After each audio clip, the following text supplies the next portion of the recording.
Hello बच्चों, आप सब कैसे हैं। मुझे आशा है कि आप सब बहुत अच्छे होंगे और बिहार बोर्ड की तैयारी कर रहे होंगे और अच्छे से तैयारी करते रहिए। और हम आप सबके लिए भी तैयारी कर रहे हैं। देखिए, आज जो है कि हम आपके लिए बहुत अच्छा क्वेश्चन लाए हैं जो कि बिहार बोर्ड में लगभग में पूछा जाता है। तो देखिए, ये है कि प्रश्न है, चालक पदार्थ और कुचालक पदार्थ को परिभाषित करें उदाहरण सहित।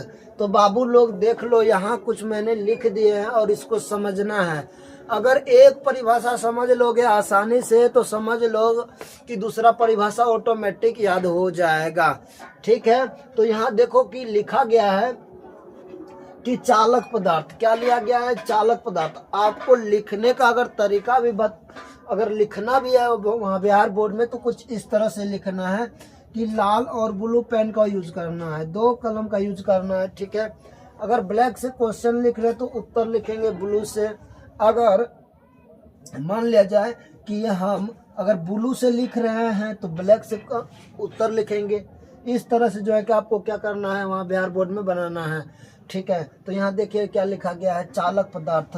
तो कहता है कि ऐसा पदार्थ जिसके अंदर विद्युत धारा आसानी से प्रवेश कर जाते हो उसे चालक पदार्थ कहते हैं। ऐसा पदार्थ कोई भी लेना है जिनमें कि विद्युत धारा, यानी विद्युत धारा का अगर कहा जाए बोल चाल भाषा में क्या कहते हैं विद्युत धारा को, तो बाबू लोग विद्युत धारा को बोलते हैं बिजली, जिसको इंग्लिश में बोलते हैं करंट। क्या बोलते हैं, बिजली। बिजली को क्या बोलते हैं, विद्युत धारा वैज्ञानिक भाषा में बोलते हैं, लेकिन अपना सब भाषा में क्या बोलते हैं, विद्युत धारा बोलते हैं। राइट, समझ में आ गया। कहना है ऐसा पदार्थ जिनके अंदर विद्युत धारा या बिजली आसानी से प्रवेश कर जाते हैं, यानी कि प्रवेश एक जगह से दूसरे जगह चले जाते हैं, एक जगह से दूसरी जगह चले जाते हैं, ऐसे पदार्थ को क्या कहते हैं, चालक पदार्थ कहते हैं बाबू। जैसे कि उदाहरण में देखो क्या लिया गया, पीतल, तांबा, सोना, चांदी, लोहा आदि, ये सभी चीज क्या है, चालक पदार्थ है। क्या है, चालक पदार्थ है। तो अभी इनमें से कहीं भी किसी तरह की दिक्कत होने वाला है नहीं। पीतल का तार बना होता है, जी सर बना होता है। तांबा का तार बना होता है, जी सर। और सोना का, हाँ बहुत कम, देखो सोना का जो कि मोबाइल सब में यूज होता है बहुत कम होता है, लेकिन चांदी का भी मोबाइल सब में होता है। लोहा में तो ऑटोमेटिक है कि एक सिरा को अगर मान लिया जाए, अगर समझने के लिए ये लोहा का एक क्षर है, अगर इस सिरे में हम करंट को रखेंगे, जैसे जोड़ेंगे तो दूसरा सिरा में करंट ऑटोमेटिक पहुंच जाएगा, अपने आप पहुंच जाएगा। क्योंकि जैसे ही लोहा में प्रवेश करेगा तो एक जगह से दूसरी जगह क्या कर देगा, करंट को भेज देगा। ठीक है, तो ये अगर आप चालक पदार्थ को समझ गए तो उसी तरह से कुचालक पदार्थ में केवल आपको एक चीज चेंज करना है, बाकी क्लियर हो गया।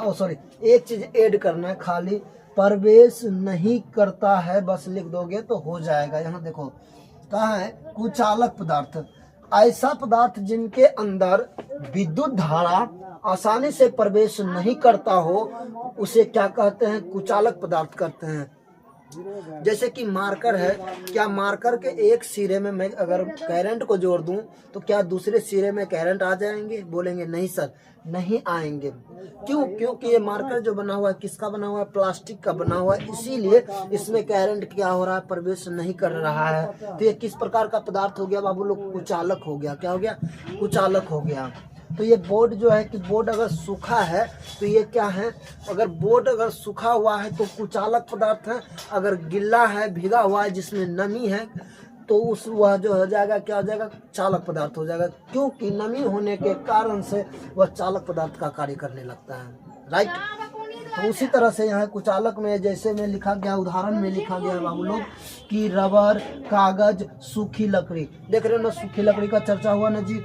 क्या रबर में क्या कभी करंट एक जगह से दूसरी जगह जाता है, नहीं जाता है सर। कागज में नहीं, सूखी लकड़ी में नहीं, अभी तुरंत चर्चा हुआ है। अगर इन बातों को आप अच्छी तरह से समझ गए, अगर इस तरह से लिखते हैं आप वहाँ, तो आपको 2 नंबर कोई काट नहीं सकता है। अगर समझ में आ गया तो धन्यवाद।